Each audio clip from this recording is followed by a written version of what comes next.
नमस्कार, आप देख रहे हैं आवाज एट 9। मैं हूं कविता थपलियाल। शुरुआत करते हैं इस वक्त की सुर्खियों के साथ। अमेरिका दौरे पर वॉशिंगटन पहुंचे प्रधानमंत्री मोदी। राष्ट्रपति ओबामा से की मुलाकात। द्विपक्षीय संबंध मजबूत करने पर हुई बात। सस्ता नहीं हुआ कर्ज। राजन बोले महंगाई है बड़ा सिरदर्द। मानसून अच्छा रहा तो घटेंगी दरें। It would be cruel of me to spoil the fun the press is having with all its speculation.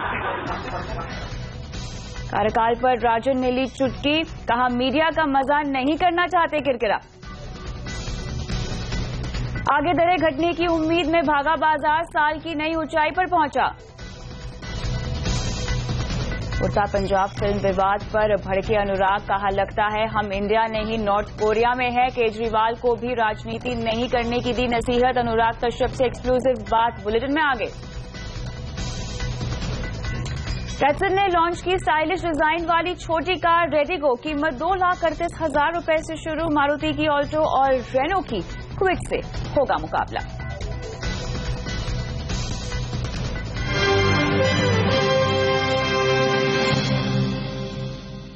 प्रधानमंत्री मोदी वॉशिंगटन पहुंच चुके हैं। उनकी व्हाइट हाउस में अमेरिकी राष्ट्रपति बराक ओबामा से मुलाकात भी हुई है। प्रधानमंत्री मोदी अमेरिकी कांग्रेस के संयुक्त सत्र को भी संबोधित करेंगे। 2014 से अब तक पीएम मोदी और बराक ओबामा की 6 मुलाकातें हो चुकी है और प्रधानमंत्री मोदी की ये चौथी अमेरिका यात्रा है। वो अमेरिका इंडिया बिजनेस काउंसिल के 40वें EGM को भी संबोधित करेंगे और अमेरिकी उद्योगपतियों से मुलाकात भी करेंगे। अमेरिका से वो मेक्सिको के लिए रवाना होंगे और जहां से वो स्वदेश लौटेंगे। और इस बीच एक खबर ये आई है कि भारत को FTCR में एंट्री मिल गई है। इससे NSG की सदस्यता मिलने की संभावना अब बढ़ गई है। चलिए तो इसी पूरे मुद्दे पर हम विस्तार से बात करते हैं। हमारे साथ पूर्व राजदूत मीरा शंकर शो में शामिल हो रही हैं। मीरा जी, स्वागत है आपका। तो पहला सवाल साफ तौर से हम यही पूछना चाहते हैं कि मोदी जी का ये चौथा दौरा है और छठी बार मुलाकात हो रही है ओबामा जी से। भारत तो यहाँ पर काफी उत्साहित लग ही रहा है, काफी अहमियत भी दे रहा है उनके इस मुलाकात को, लेकिन जो रिस्पॉन्स हमें अमेरिका की तरफ से मिल रहा है, क्या वो खुश करने वाला लगता है आपको? देखिए, मुझे सुनाई नहीं देता जी, मैं सवाल आप चाहें तो फिर से दोहराती हूँ। यहाँ पर हम पूरे दौरे को समझने की कोशिश कर रहे हैं क्योंकि भारत में तो काफी अहमियत दी जा रही है इस दौरे को, लेकिन जो रिस्पांस हम देख रहे हैं अमेरिका की तरफ से मिल रहा है, क्या वो खुश करने वाला है? सॉरी, मुझे सुनाई नहीं दे रहा। Actually the connection is not good. आपसे हम फिर से एक बार जुड़ने की यहाँ कोशिश करेंगे। तो ओवरऑल हम बात कर रहे हैं यहाँ पर प्रधानमंत्री मोदी की यात्रा की, जहाँ पर हमने देखा कि व्हाइट हाउस में उनकी मुलाकात हो चुकी है राष्ट्रपति बराक ओबामा से। और फिलहाल तस्वीरें भी हम जो आपको दिखा रहे हैं वो उनकी मुलाकात की ही है, जब वो व्हाइट हाउस पहुंचे बराक ओबामा से मिलने के लिए। और आगे चलकर एक लंच भी यहाँ पर ऑर्गेनाइज किया गया है ओबामा की तरफ से और ओबामा जी की तरफ से। और आगे चलकर हम देखेंगे कि संयुक्त सत्र को भी संबोधित करेंगे प्रधानमंत्री मोदी। और इससे पहले अमेरिका पहुंचे प्रधानमंत्री मोदी का एयरपोर्ट पर हमने देखा कि भव्य स्वागत किया गया। मोदी के एयरपोर्ट पहुंचने पर उनके स्वागत के लिए बड़ी संख्या में भारतीय मूल के लोग भी पहुंचे थे और इन लोगों ने एयरपोर्ट पर भारत माता की जय के नारे भी लगाए।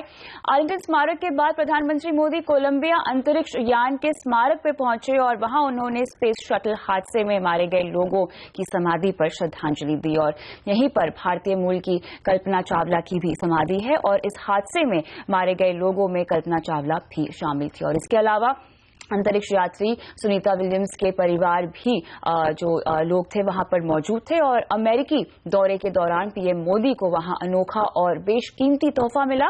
दरअसल भारत से तस्करी कर ले जाई गई दुर्लभ सांस्कृतिक कलाकृतियों को अमेरिका ने लौटा दिया। इन कलाकृतियों की कीमत लगभग $10 करोड़ है। ब्लेयर हाउस में आयोजित एक समारोह के दौरान पीएम मोदी ने महान संपदा वापस करने के लिए अमेरिकी सरकार और राष्ट्रपति बराक ओबामा को धन्यवाद दिया।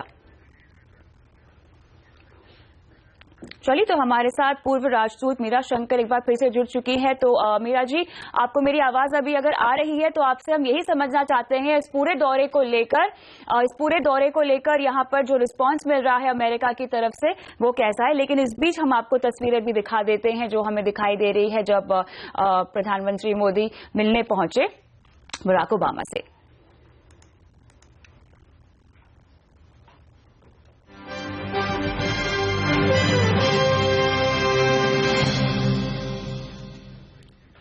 आगे बढ़ते हैं और अब बात करते हैं आरबीआई रेट पॉलिसी की।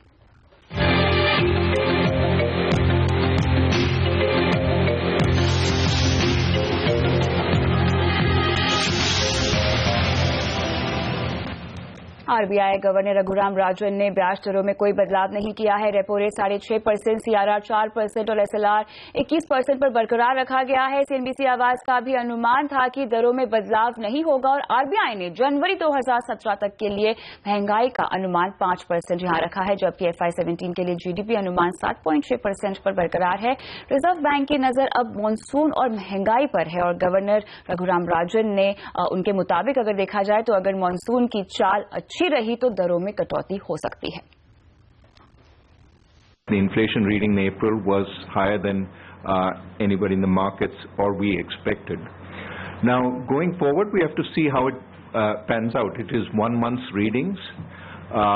We have to see how, as you said, the monsoon plays out, how that affects food prices. We have to look at supply management by the government. So a variety of factors will come into play.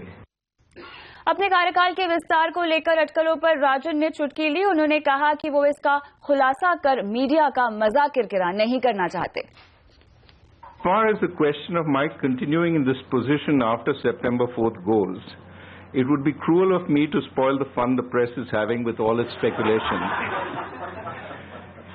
I am personally intrigued by all the letters I'm supposed to have written. Seriously, in all such cases, a decision is reached after discussion between the government and the incumbent. I'm sure you will know when there is news. I cannot do better than point you to the statements of the Finance Minister and the Prime Minister on this. That's all I have to say.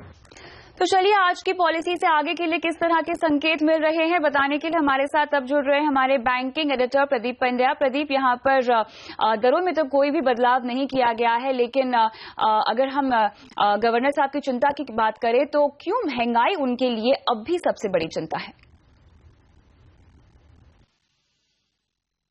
देखिए, rate cut नहीं किए जाने के पीछे जो खास चिंताएं RBI governor ने बताई हैं वो महंगाई की ही है। अप्रैल की महंगाई का आंकड़ा उनकी उम्मीद से करीब 30-40 बेसिस पॉइंट ऊपर आया है, हम कह सकते हैं, और पूरे साल के लिए जो 5% के नीचे महंगाई दर को रखने का उनका लक्ष्य है, क्योंकि उससे ऊपर जा रही है महंगाई, तो इसकी वजह से आरबीआई गवर्नर फिलहाल थोड़े चिंतित हैं। इस महंगाई के बढ़ने के पीछे जो कारण उन्होंने बताए हैं उसमें सब्जियां, फल, चीनी, मांस, मछली और साथ ही साथ दालों के दाम काफी लगातार बढ़े हुए हैं। हालांकि उन्हें उम्मीद है कि अच्छे मॉनसून के बाद शायद खाने पीने की चीजों के दाम काफी हद तक काबू में आएंगे। साथ ही साथ अंतर्राष्ट्रीय बाजार में जो कमोडिटीज हैं यानी कच्चा तेल और मेटल, इनके दाम भी जो बढ़ने शुरू हुए हैं, इन पर प्रेस कॉन्फ्रेंस के दौरान डिप्टी गवर्नर उर्जित पटेल साहब ने ये व्यू दिया कि इसमें काफी कुछ टेम्परेरी कॉज हैं और यही वजह है कि इस वक्त आरबीआई महंगाई का अपना अनुमान बढ़ा नहीं रहा है। उम्मीद है कि ये टेम्परेरी हैं, जब ये वापस से काबू में आ जाएं तो आरबीआई के पास फिर से मौका होगा शायद रेट कट करने का। ये संकेत फिलहाल आरबीआई की ओर से दिया जा रहा है। शुक्रिया इस पूरी समझाइश के लिए प्रदीप। और राजन के इस फैसले के बारे में क्या कहना है एक्सपर्ट्स का, आइए सुनते हैं। मॉनसून डीले से शुरू हो रही है, लेकिन उसके बाद अगर कैचअप और स्प्रेड बहुत जल्दी हो जाता है रेस्ट ऑफ द कंट्री में, तो फूड इन्फ्लेशन का जल्दी गिरने का भी पॉसिबिलिटी हो सकती है। तो इस सिचुएशन में अगस्त का रेट कट हम अभी तो रूल आउट नहीं कर सकते। तो रेट कट नहीं आएगा, I think that is premature. Rate cut आ सकता है, मॉनसून, कमोडिटी प्राइसेस स्टेबलाइज से agricultural prices, commodity prices stabilize कर सकता है और वो अपॉर्चुनिस्टिकली रेट कट करेंगे। थोड़ी बाइंग आते हुए दिख रही है कि चलो एक इवेंट और टल गया, कोई ज्यादा कोई पॉजिटिव नहीं है पॉलिसी में, बट सबसे बड़ी बात है कुछ नेगेटिव भी नहीं है। रेट को छोड़ के भी काफी चीज है जिसमें सुधार आना पड़ेगा, जिसमें ही ग्रोथ और इकोनॉमी का आगे जाके बढ़ोतरी हो सकता है। ये मानना है जानकारों का, लेकिन हम आगे बढ़ते हैं और बात करते हैं शेयर बाजार में आज हुए कारोबार की, जहां भले ही राजन साहब ने दरों में कोई कटौती नहीं की हो, लेकिन शेयर बाजार उनकी पॉलिसी से खुश हुआ। बाजार को पॉलिसी पसंद आई है और अच्छी खरीदारी के बूते बाजार इस साल की नई ऊंचाई पर पहुंच गया। पॉलिसी के अलावा अच्छे ग्लोबल संकेतों से भी बाजार को सपोर्ट मिला है। सेंसेक्स में 232 और निफ्टी में लगभग 65 पॉइंट की हमने तेजी देखी। खासकर बैंक शेयरों में आज जमकर खरीदारी होते हुए देखी गई और इसके अलावा एफएमसीजी, मेटल, सीमेंट शेयरों में भी हमने आज तेजी का रुझान देखा, लेकिन एविएशन शेयरों पर दबाव देखा गया। बात करते हैं मानसून की। मानसून की राह देख रहे लोगों को अब कुछ वक्त और इंतजार करना पड़ेगा। मौसम विभाग के पिछले अनुमान से आज मानसून आ जाना चाहिए था, पर नए अनुमान के मुताबिक अब मानसून 2 दिनों की देरी से केरल में दस्तक देगा। हम आपको बता दें कि भारत में इस साल पहले ही मानसून के 10 दिनों की देरी से आने का ऐलान हुआ था और अब गर्मी से बेहाल लोगों को 2 दिन और रुकना पड़ेगा। As of now, the clouds organization is yet not fully developed, and therefore, what we have indicated today that there are all positive developments taking place, and a monsoon setting in over Kerala is likely by 9th June 2016. आगे बढ़ते हैं। Call drop को लेकर सरकार ने एक बार फिर सख्ती के संकेत दिए हैं। दिल्ली एनसीआर में ट्राई के ड्राइव टेस्ट में फेल होने के बाद टेलीकॉम सचिव ने मोबाइल कंपनियों के सीईओ को तलब किया है और ये एक्सक्लूसिव जानकारी लेकर आई है हमारी संवाददाता दीपाली नंदा। जुड़ते हैं दीपाली से। दीपाली, ये समझाएं कि कॉल ड्रॉप के मुद्दे पर सरकार फिर से एक बार सख्त होती हुई दिखाई दे रही है, क्या इरादा है सरकार का? 10 जून को टेलीकॉम सचिव देश की टेलीकॉम कंपनियों के सीईओ के साथ अहम बैठक करने जा रहे हैं और हमें जो जानकारी मिल रही है उसके मुताबिक इस बैठक में कॉल ड्रॉप की बढ़ती हुई समस्या और RLT यानी कि रेडियो लिंक टेक्नोलॉजी जिसका इस्तेमाल कंपनियां कर रही हैं अपनी खराब सर्विस को छुपाने के लिए, मुख्य तौर पर इन दोनों मुद्दों पर चर्चा हो सकती है। ये बैठक अहम इस लिहाज से है कि कुछ दिन पहले ही दिल्ली एनसीआर में ट्राई की तरफ से जो इंडिपेंडेंट ड्राइव टेस्ट किया गया था कॉल ड्रॉप के मुद्दे पर, उसमें देश की दिग्गज कंपनियां इस कॉल ड्रॉप टेस्ट में फेल होती हुई दिखाई दी। 2% का जो बेंचमार्क है उसको सस्टेन करने में आइडिया, एयरटेल, वोडाफोन समेत दूसरी कंपनियां नाकाम रही। अब उसी को आधार बनाते हुए बताया जा रहा है कि ये मीटिंग बुलाई गई है और जाहिर तौर पर कहा जा सकता है कि ड्राइव टेस्ट के नतीजों के बाद सरकार अब हरकत में दिखाई हुई दे रही है कॉल ड्रॉप के खिलाफ। दीपाली इन तमाम डिटेल्स के लिए और यहाँ रुकते हैं ब्रेक के लिए। ब्रेक के बाद उड़ता पंजाब फिल्म विवाद पर भड़के अनुराग कश्यप से एक्सक्लूसिव बातचीत इस ब्रेक के बाद।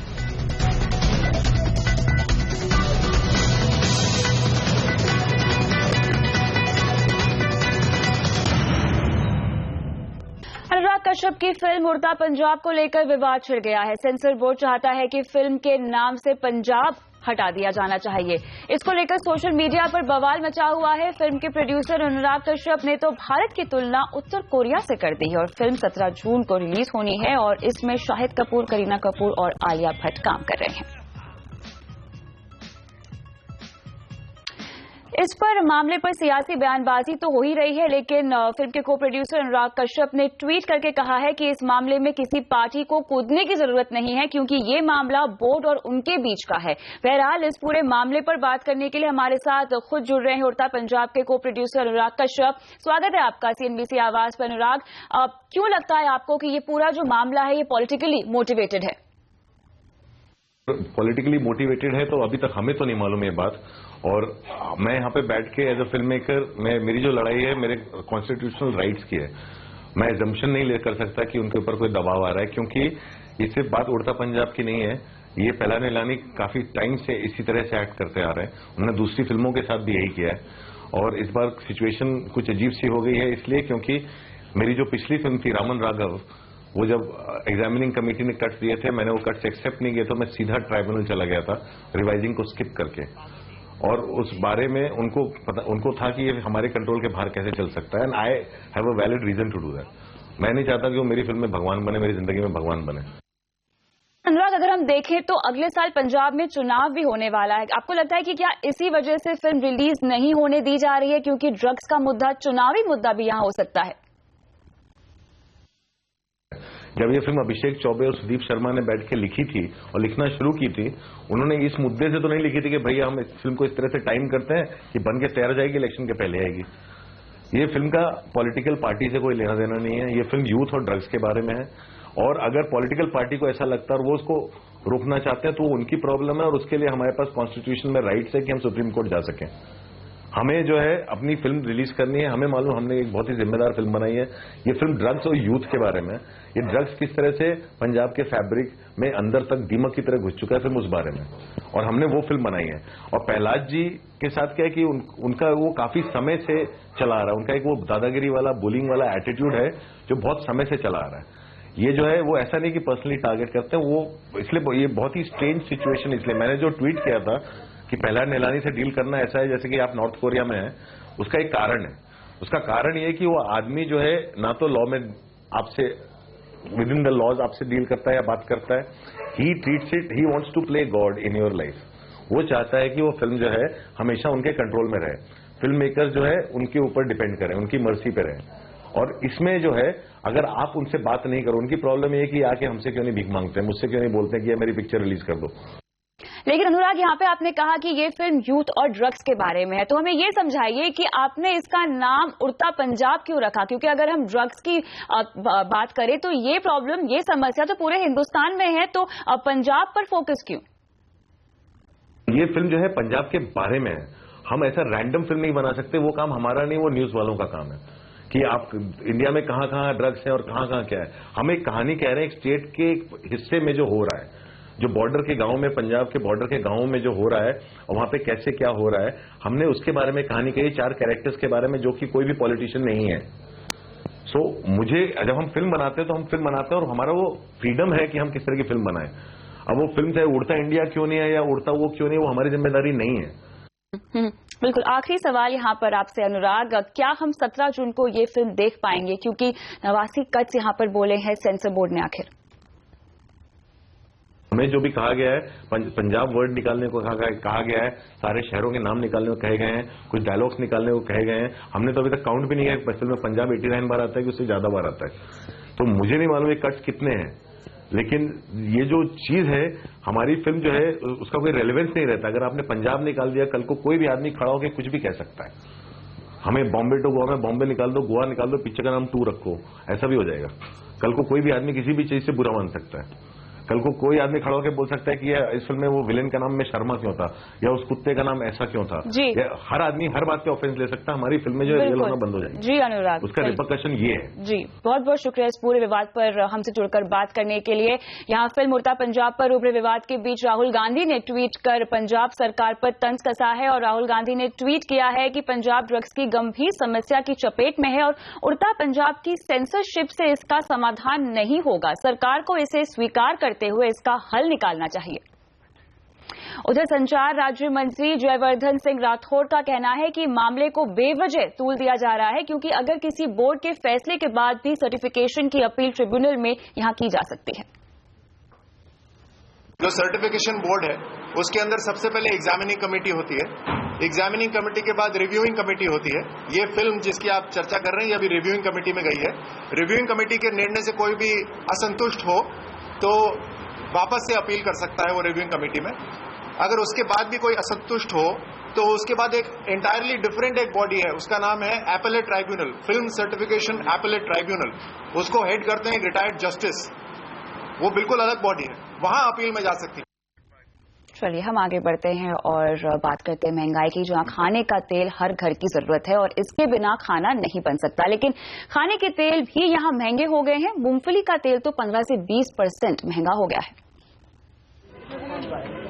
दाल से लेकर सब्जी तक महंगी है, लेकिन अगर आप किसी तरह से ये सब घर ले भी आए तो पकाएंगे कैसे, क्योंकि खाने के तेल भी महंगे हो गए हैं। 2 महीने बाद ऑयल खरीदने आए हैं। पिछले दिनों मैं काफी बाहर था, बट मेरे को तो सारा ऑयल ही महंगा दिख रहा है। So I am not able to find out के which oil should be the best oil to eat. Even जो normal refined groundnut oil जो common public खाती है, that itself has gone very high. बहुत दिक्कत होती है क्योंकि वर्षों से हम यही ऑयल यूज करते हैं और अभी 2100 रुपये भाव हो गया है, तो सबको यही फाता है, दूसरा कोई ऑयल फाता नहीं है। तो अभी बहुत बढ़ गया है, तो क्या करने का ऐसे। मूंगफली का तेल 10 दिन पहले जहां 120 रुपए किलो था, वो अब 140 रुपए किलो मिल रहा है। सनफ्लावर तेल 57 रुपए से बढ़कर 51 रुपए प्रति किलो हो चुका है। कॉटन सीड ऑयल की कीमत भी 7 रुपए प्रति किलो बढ़ी है। मक्का के तेल की कीमत भी 48 रुपए के मुकाबले 70 रुपए प्रति किलो तक पहुंच गई है। चिंता की बात यह है, अगले 4 महीने तेल की कीमत गिरने के आसार नहीं है। अब के जो 4 महीने हैं ईयर के बाकी, उसमें कोई नया क्रॉप आने वाला है नहीं, तो उसके हिसाब से ये एक सीजनल ट्रेंड भी होता है और नेचुरल है कि जब ऐसा ट्रेंड है तो लोग कुछ न कुछ उसका फायदा भी उठाने की कोशिश करेंगे। वो फार्मर्स भी कभी कभी जो वेल टू डू है तो अपना क्रॉप पकड़ के रखते हैं। मूंगफली में तो देखा गया है ऐसा। महंगाई का अटैक पूरे किचन पर हुआ है और हर किचन पर हुआ है। नेता अर्थव्यवस्था के बेहतर आंकड़े गिनाने में व्यस्त हैं और जनता अपना बजट गिरता देख पस्त है। एक तो पिछले साल बारिश कम होने के कारण मूंगफली की क्वालिटी पर असर पड़ा था और बाजार के जानकार की माने तो इनका ये भी कहना है कि ऑयल मिलर्स कार्टेल करके मूंगफली के तेल के दाम बढ़ा रहे हैं। इतना ही नहीं, खाने के सभी तेल के दाम 15 से 20% तक बढ़ चुके हैं। मनीष देसाई, अहमदाबाद। तो यहाँ सब्जियों से लेकर खाने के तेल तक सभी जगह हम महंगाई की मार देख रहे हैं। आगे बढ़ते हैं। भारत में साल 2021 तक 81 करोड़ स्मार्टफोन यूजर्स होंगे और स्मार्टफोन पर ट्रैफिक में तब तक अभी के मुकाबले 17 गुना बढ़ोतरी हो जाएगी। ये बात सामने आई एरिक्सन की मोबिलिटी रिपोर्ट से। रिपोर्ट में ये भी कहा गया है कि साल 2021 तक देश के 65% स्मार्टफोन यूजर्स 3G या 4G सर्विस का इस्तेमाल कर रहे होंगे। रिपोर्ट की और हाईलाइट्स जानने के लिए जुड़ते हैं अपने सहयोगी धीरज अग्रवाल से। धीरज, ये बताएं कि एरिक्सन मोबिलिटी रिपोर्ट से देश के स्मार्टफोन यूजर्स के बारे में आखिर क्या ट्रेंड निकलकर सामने आया है? अगर इस रिपोर्ट की हाइलाइट्स पर नजर डालें तो 2021 तक जहां 1 अरब 37 करोड़ मोबाइल यूजर होंगे, उनमें से 81 करोड़ स्मार्टफोन यूजर होंगे। और ये जो स्मार्टफोन यूजर्स होंगे ये अभी के मुकाबले 4 गुना ज्यादा होंगे और ये पूरा जो मोबाइल ट्रैफिक है उसको 15 गुना बढ़ाएंगे और अगर सिर्फ स्मार्टफोन ट्रैफिक की बात करें तो उसको 17 गुना बढ़ा देंगे। यानी कि काफी बड़ी बढ़ोतरी हम देखने जा रहे हैं स्मार्टफोन यूजर्स की तादाद में और साथ ही स्मार्टफोन पर जो होने वाला ट्रैफिक है उसमें। खास बात यह है कि जो 65% स्मार्टफोन यूजर्स होंगे उनके पास 2021 तक 3G या 4G कनेक्शन होंगे। आज की तारीख में ज्यादातर लोगों के पास 2G या 3G कनेक्शन है। 4G अभी बहुत ही शुरुआती स्टेज में है, लेकिन जिस तरीके की डिमांड है, जिस तरीके की चीजें वो अब स्मार्टफोन पर कर रहे हैं, उसके लिए उन्हें हाई स्पीड इंटरनेट कनेक्टिविटी की जरूरत होगी और वो 3G या 4G से उन्हें मिलेगी। और एक जो बहुत इंपॉर्टेंट बात है वो ये है, खासतौर पर ये टेलीकॉम कंपनियों के नजरिए से भी महत्वपूर्ण होगी कि जो डेटा का इस्तेमाल होगा वो अभी के मुकाबले 5 गुना बढ़ जाएगा अगले 5 साल में। शुक्रिया धीरज तमाम डिटेल्स के लिए। इसी के साथ आवाज एट 9 में इतना ही। मुझे दीजिए इजाजत, लेकिन आप बने रहिए CNBC आवाज पर। नमस्कार।